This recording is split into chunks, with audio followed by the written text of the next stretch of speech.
Elizabeth, I want you to see my bedroom when we get back to the hotel.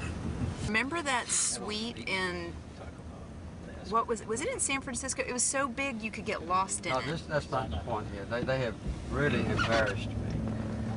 Well, blame They got this them. beautiful suite with a bedroom upstairs, and nice, and stuck in the middle of one of the living rooms downstairs is a temporary bed, a double bed. That's bizarre. Yeah, it's completely out of place. And I presumed that it's because they got a winding stairway that goes up to their bedroom, and they figured that I was too old and decrepit, really, to go up to my bedroom. No.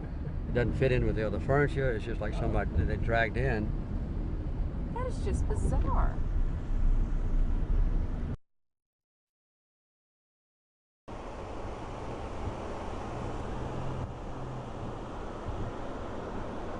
Good evening. Starting to get chilly. Yeah, I noticed that. It's supposed to snow Thursday. I don't know. No, we'll hold, yes, while Elizabeth scouts the place out. You know, he's having a problem getting a visa for Sudan. They've been holding his passport. He's going down with the film crew to do the advance work. Yeah, what's the matter with him? What's he done wrong? He hasn't done anything. Oh. Elizabeth, you're in charge of whatever I do here. Oh, okay. The hold is that way. Let me go out and see what's going on. I'll go hold, and you let me know what to do. You got it. Well, early, I could sign those in advance, I guess. I don't want to stay late.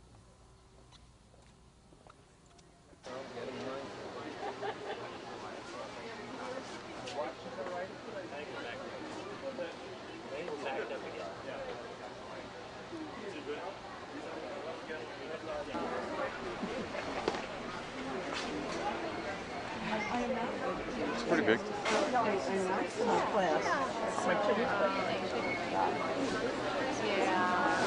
Forgot about it. Hey guys, stop. You ready? I read the summary of his book, and it's so one-sided. There is anti-Semitism all over the world, and he just fuels it more and more. He forgot about the massacres that was from the other side. He forgot about the peace treaties that we wanted. As a Holocaust survivor, I want peace. And I want it in the United States, and I want it in Israel. Because Israel saved me.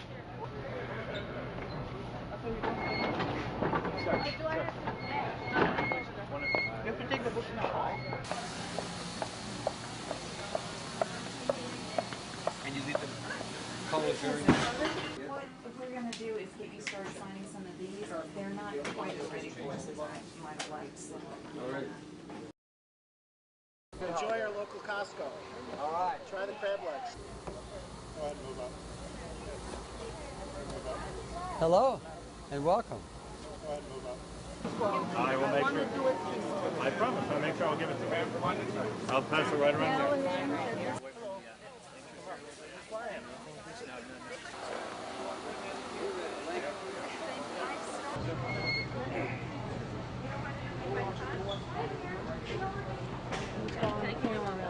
Yeah, you can take it. No problem. Yeah, they came in. Actually, I pulled in the parking lot about noon today.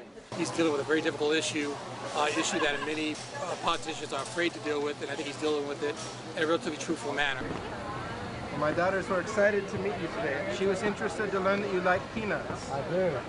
I weigh about 500,000 pounds every year. Eat a lot of peanut butter.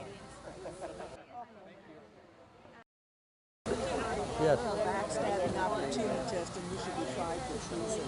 Oh.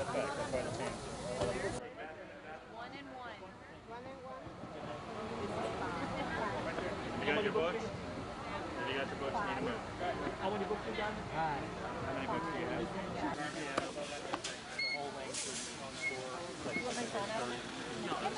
I have not read this book, but from what I gather and what I hear, and what I've read in the papers, this book lacks accuracy in so many ways that it shouldn't be in print.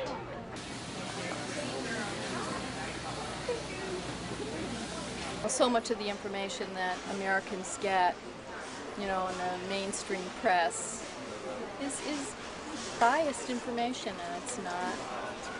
I think it doesn't contribute to a real understanding of the very complicated issues involved. 30 years since your inauguration, and I was there. All right, I hope you had a good time. It was great, and it was cold, too. I remember how cold it was.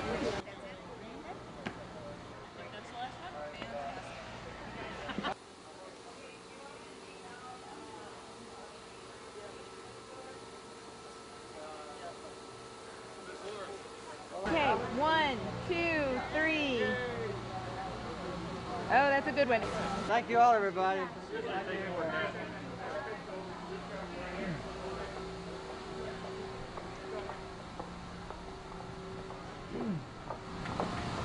cold outside.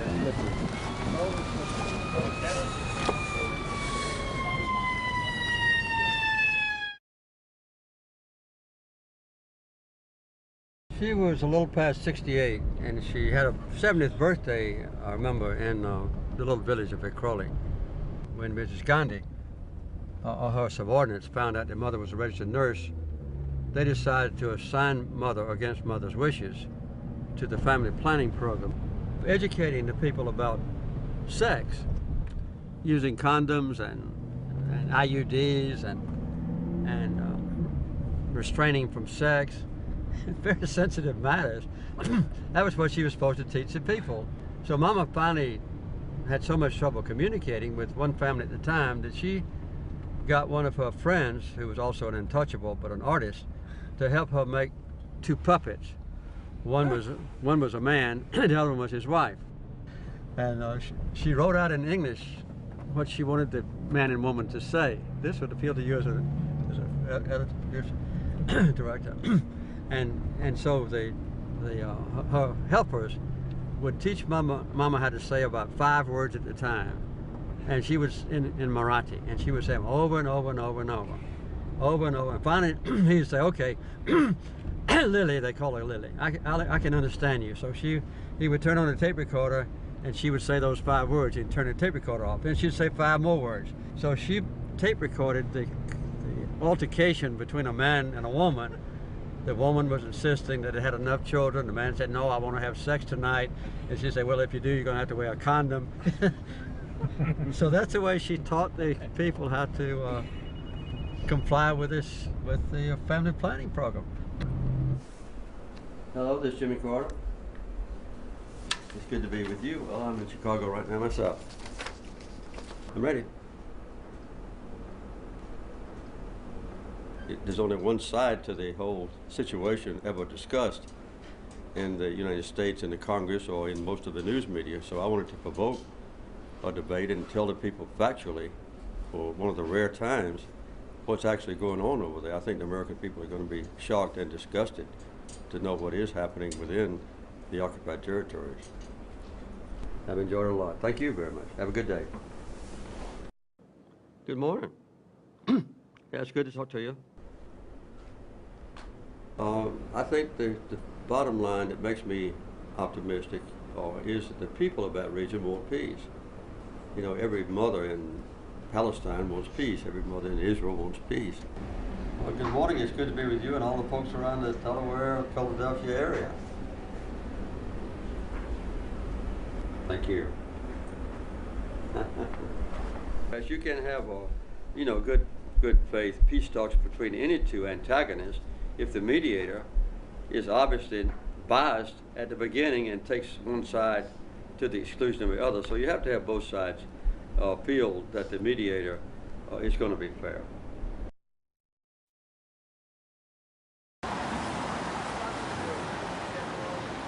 Including me. I'm going to be back. Okay, and then 2 more, then I need to go in. 2 more, then I need to go in. They have close ties to the majority of Iraqis. Good to you again. Best wishes. Thank you, sir.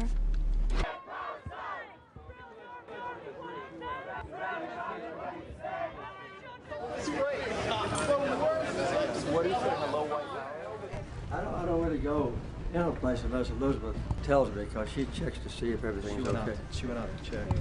Okay, we'll wait for this one. I got up at 4:30 this morning. What time? You got to give me one more second because they haven't pulled the line all the way up yet. They're all there and they're in line, but I got to get them moved right there. And we have a lot of press. I can have you talk to the press while getting the line started. Let's do that. How about, why don't we do that? Ladies and gentlemen, thank you so much for coming tonight. We really appreciate it. And we are going to start moving really quickly at this point. And I just want to let you know that one of the things that's going to make us move even more efficiently will be if you can open your book to the title page or to whatever page you want him to sign. Well, let me tell you about Dr. Stein. He's a wonderful guy. He had done a good job, and I wanted to reward Ken. So I let him retain the title of a fellow at the Carter Center, and he put it on his bio. He was very proud of it. But he hadn't been associated with the Carter Center for 13 years. His notice of his supremely important resignation from a non-existent position was in the New York Times and the Washington Post. If you have multiple copies, please open them to the page you want him to sign and stack them. Why don't you let people come on in so we can get the book? I think they're working on it right now. They are.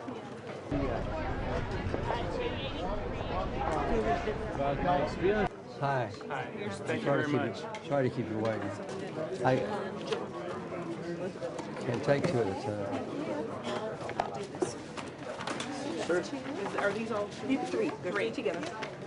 That's three together. Hi, you know about how many people you had show up tonight? 2,300 is what we heard. 2,300. Thank you very much. You're welcome. Laura, this is two. Would you like your water? No, I just want more books to come. One. And then we'll get through. Pictures only in the press box. Just a reminder to have your books open and stacked. Thank you. Oh, yeah. I don't know what they got. I get too much at a time.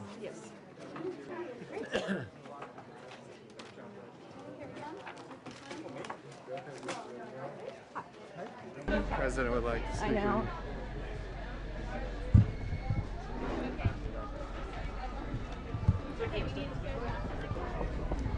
What were you doing downstairs? I was telling them to open their books to the proper pages and stack them appropriately because that'll make them faster. Is there a staff person down there doing it now?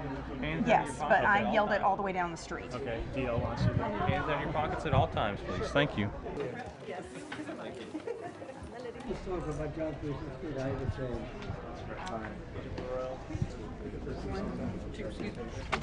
Thank you. Fine, thank y'all. Ready?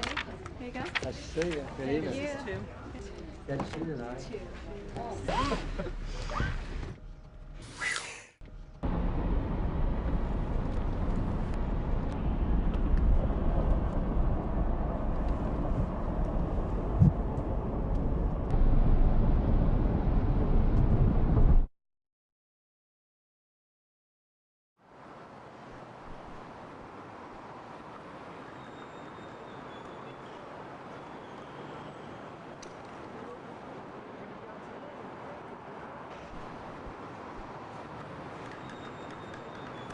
I tell you, everybody is truly surprised.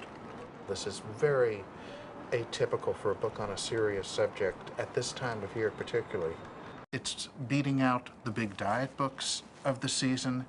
It's beating out dog stories. And this is a serious, book. This is a book about, Jews and Palestinians killing each other.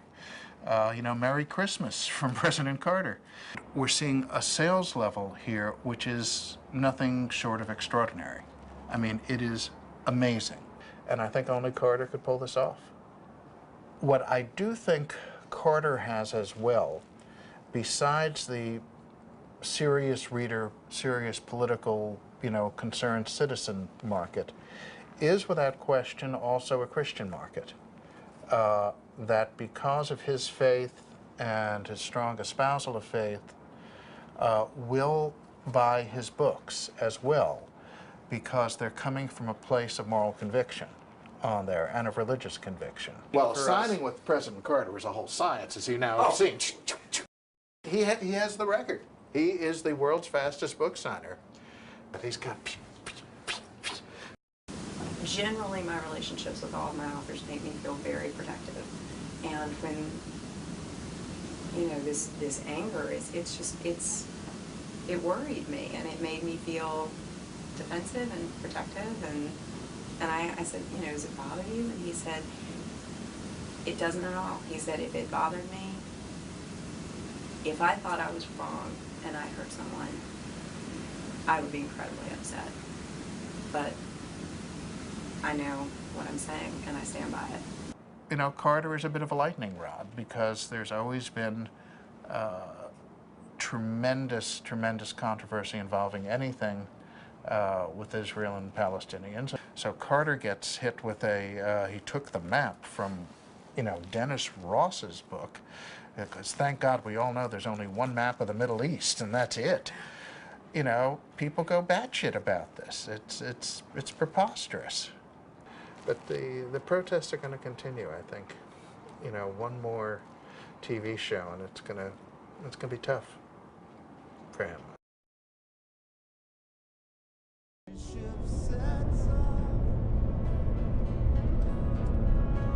This is a so-called haunted house. That's where we lived for 5 years before we built our own house. That was from 56 to 61. You said haunted. It's a haunted house, yeah. There are ghosts that live in the house, and it's been well known since before I was born to be haunted. And we had some interesting experiences there. I remember some of them. There was a fellow that lived there named Sonny Faircloth, and he had some hound dogs just before we moved in. And he would look out of his window at night, and he would see a great big black dog out there with his own hound dogs. But every time he would go out the back door, he couldn't find the big dog. So one night, Sonny went out the back door, and the big dog was there. So he walked up to him. The dog seemed friendly, left, and so Sonny walked up to him. The dog didn't growl or anything, so he reached down to pat the dog on his back. Looks like to be three. And nothing was there. I was out there when our predecessor lived there. It was Dr. Thad Wise, who was the head of a hospital here, and his nurse was Miss Gussie Abrams, who was my godmother. She was a chief nurse when my mother was trained. And she asked me to come out there one night when Dr. Thad was seriously ill. And I went out to spend a night with her, and she was cooking me some supper. And all of a sudden the dog started a weird howling, like wolves or coyotes. I never had heard anything like it before. And I looked out the back door, and all the Dr. Thad's dogs had their noses pointed up at the sky, howling. And we didn't know what it was. And we went in the bedroom, and Dr. Thad had just died. And those dogs knew somehow that Dr. Thad had died. We used to see a woman in the upstairs part of the house at night with a lantern, had on a long white dress, the woman did, and she was apparently searching for something. And when I was a child, neither I nor any of my black playmates would dream of walking past that house after dark. Not only is the house there haunted, but also there's cemeteries right down the road. So we would walk down the railroad track instead of going by the haunted house. Oh.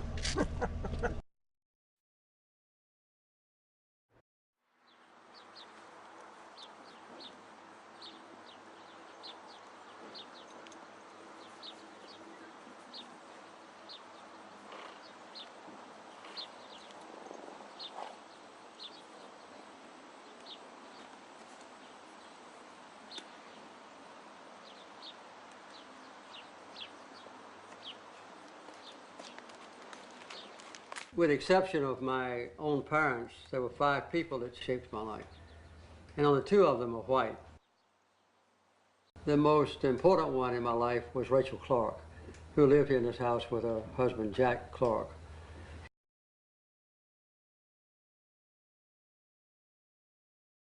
As I said in a poem I wrote about her, she had the aura of a queen, and I worshipped Rachel almost. When she and I would be walking alone to a creek to fish, working in a field together for hours or days at a time, Rachel would, I guess you'd say, philosophize. She would describe to me the essence of theology and religion and even sometimes political science and so forth, to let me understand how I should care for God's earth, what I should have as a relationship with other people, the proper duties of a marriage, the essence of Christian worship. So Rachel was a mentor for me, and my mother and father, Daddy was gone sometimes, and Mother was a registered nurse who was not here all that many times at night. So many times in my young life, boyhood, I slept here with Rachel and Jack. They slept in here and on this bed, and I slept on a pallet on the floor that was filled with corn shucks. And during the wintertime, when it was cold, Rachel would let me drag the pallet over near the fireplace so I could stay warm. So this was kind of my second home, and I never felt that our house was better.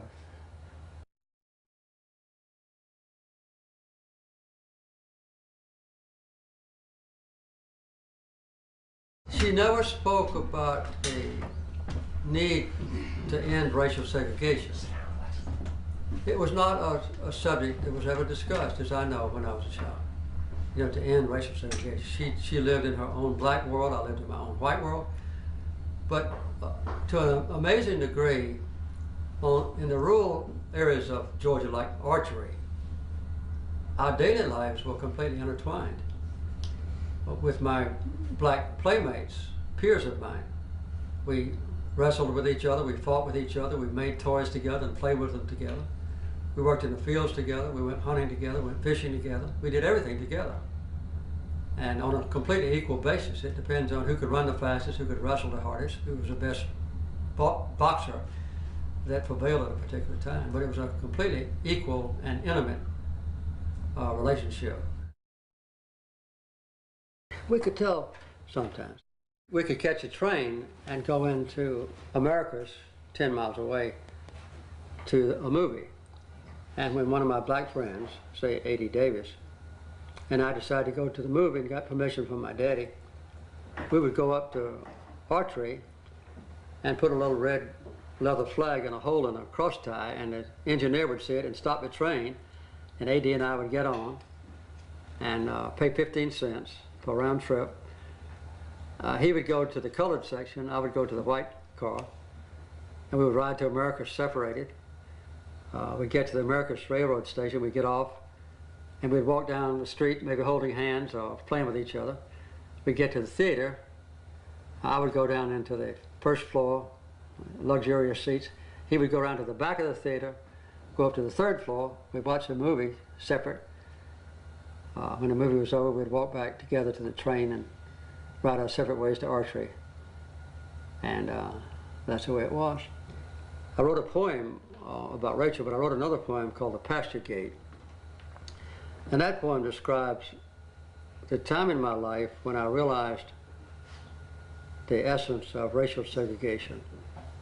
A guy named A.D. Davis, who was my closest friend, and Johnny and Milton Raven, who's still living and still active, been very successful in life, and I were coming from the pasture toward the barn, and we got to a gate, and they backed away to let me go through the gate first. And I thought it was a trick. I thought they probably had a wire across there to make me fall down or something. But I didn't. And it was only after that that I realized that somehow or another their parents had told them that they and I had reached an age when racial segregation should be put into play. And it was like drawing a line between me and my friends. I have to say they took the initiative because they increasingly felt that it was inappropriate for half-grown black boys and half-grown white boys to be equal socially. But it was a negative turning point in my life.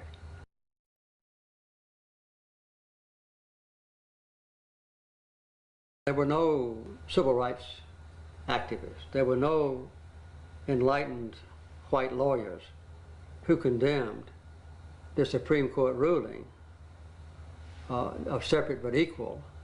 There were no church leaders who spoke out and said we should integrate schools or the courtroom or business establishments. That only came much later.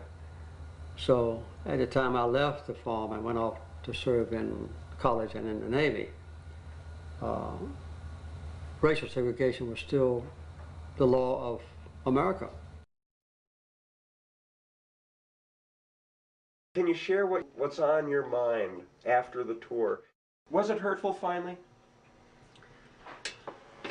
Overall, I've been surprisingly gratified at the impact of the book. It's had a much broader impression on people than I had dreamed it would. The worst that I could imagine was that I would write the book and it would be ignored. And I feel that we're kind of over the hump, I hope, of the reaction to the book by people who disagree being personal attacks on my character, my integrity, my veracity, my motivations. And so I've been able to weather that with some degree of pain. But I don't have any regrets about the choice of the title, which has precipitated the debate.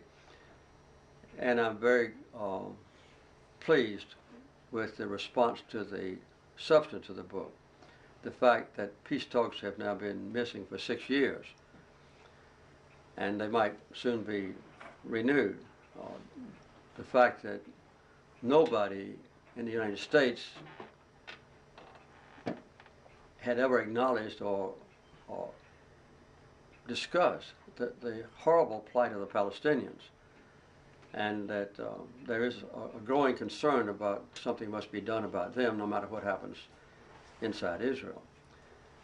And the fact that the dreams of a strong and solid majority of Israelis to have peace within their own borders, slightly modified by negotiation, with peace for the Palestinians next door, I think has been moved a slight step forward. So overall, there's been some unpleasantness about the debates and the discussions and the personal attacks, but I've survived those okay, and I think in balance, the book has made an impact that might be beneficial.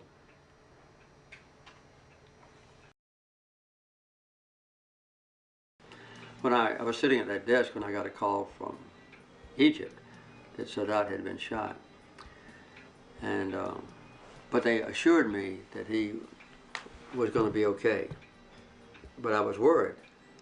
And then about almost an hour later, they called me back and said that he was dead, and I cried like I did when my father died. But Sadat and I were very close, and at Camp David, he just turned everything over to me. He said, I want Palestinians' rights protected, and I want Israel to move out of Egyptian land. Anything else, he always called my friend Jimmy, that you want to negotiate, I'll accept it.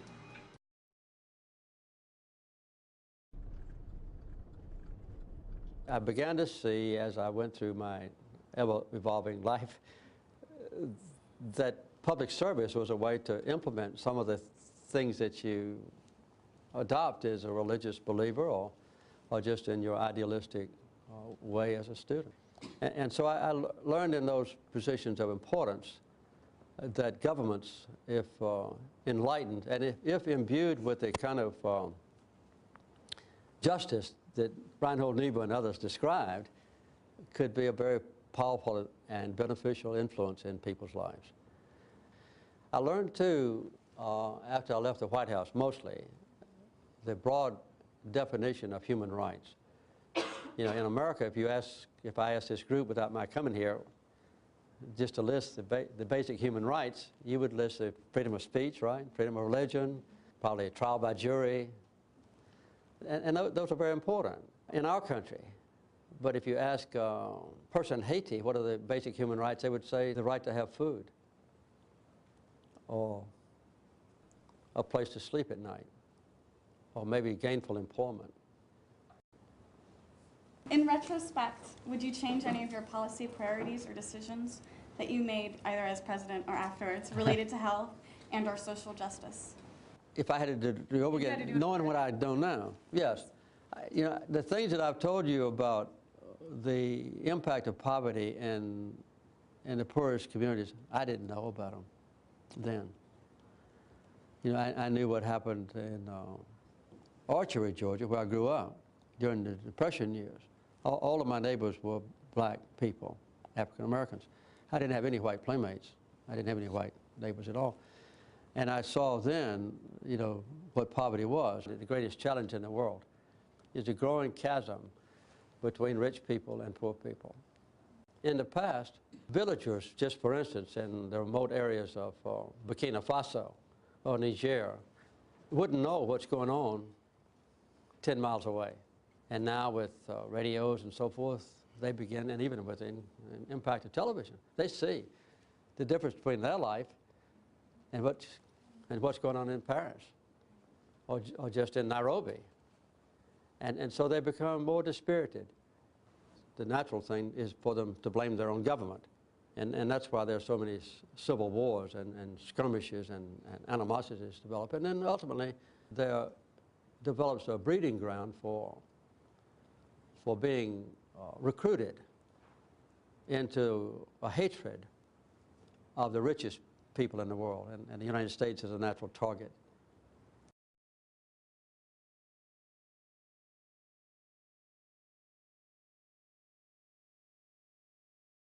About it. Hey guys, stop. Ready? I read the summary of his book, and it's so one-sided. There is anti-Semitism all over the world, and he just fuels it more and more. He forgot about the massacres that was from the other side. He forgot about the peace treaties that we wanted. As a Holocaust survivor, I want peace. And I want it in the United States, and I want it in Israel. Because Israel saved me.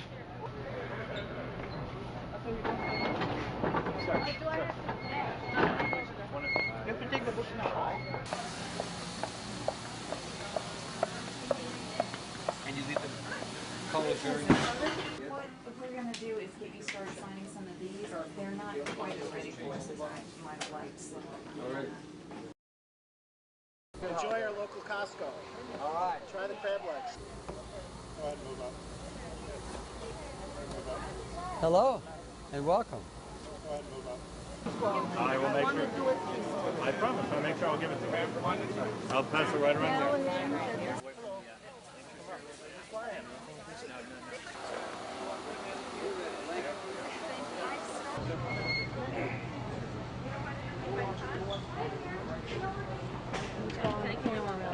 Yeah, you can take it. No problem. Yeah, they came in. Actually, I pulled in the parking lot about noon today. He's dealing with a very difficult issue that many politicians are afraid to deal with, and I think he's dealing with it in a relatively truthful manner. Well, my daughters were excited to meet you today. She was interested to learn that you like peanuts. I do. I weigh about 500,000 pounds every year. Eat a lot of peanut butter. Yes. Backstabbing opportunity test, and you should be tried for treason. Oh.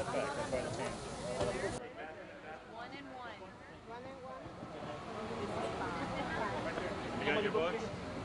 Have you got your books? Need a minute.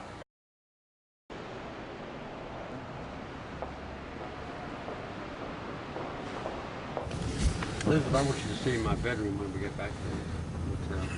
Remember that suite in, was it in San Francisco? It was so big you could get lost in it. That's not the point here. They have really embarrassed me. Well, They got this beautiful suite with a bedroom upstairs. and nice, and stuck in the middle of one of the living rooms downstairs is a temporary bed, a double bed. Bizarre. Yeah, it's completely out of place. And I presumed that it's because they got a winding stairway that goes up to their bedroom, and they figured that I was too old and decrepit, really, to go up to my bedroom. No. It doesn't fit in with the other furniture. It's just like somebody that they dragged in. That is just bizarre.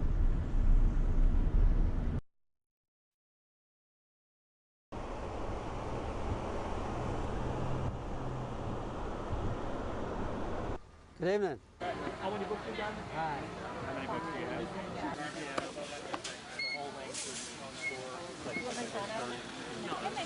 I have not read this book, but from what I gather and what I hear, and what I've read in the papers, this book lacks accuracy in so many ways that it shouldn't be in print.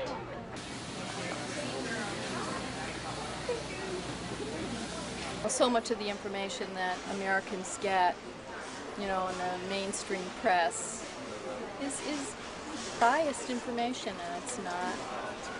I think it doesn't contribute to a real understanding of the very complicated issues involved.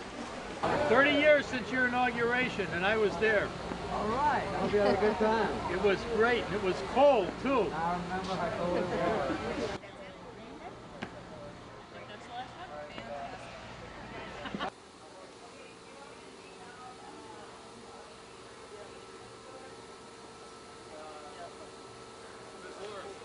Okay, one.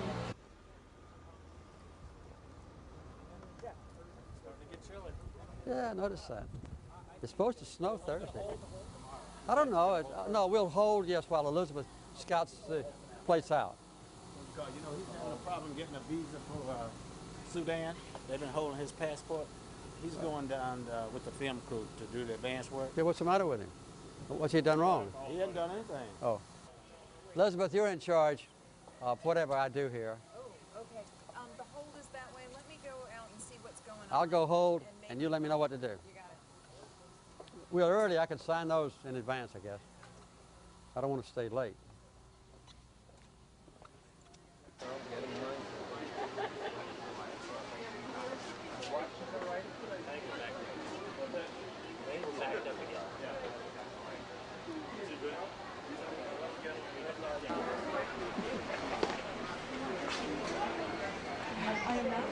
It's pretty big. I'm not in my class.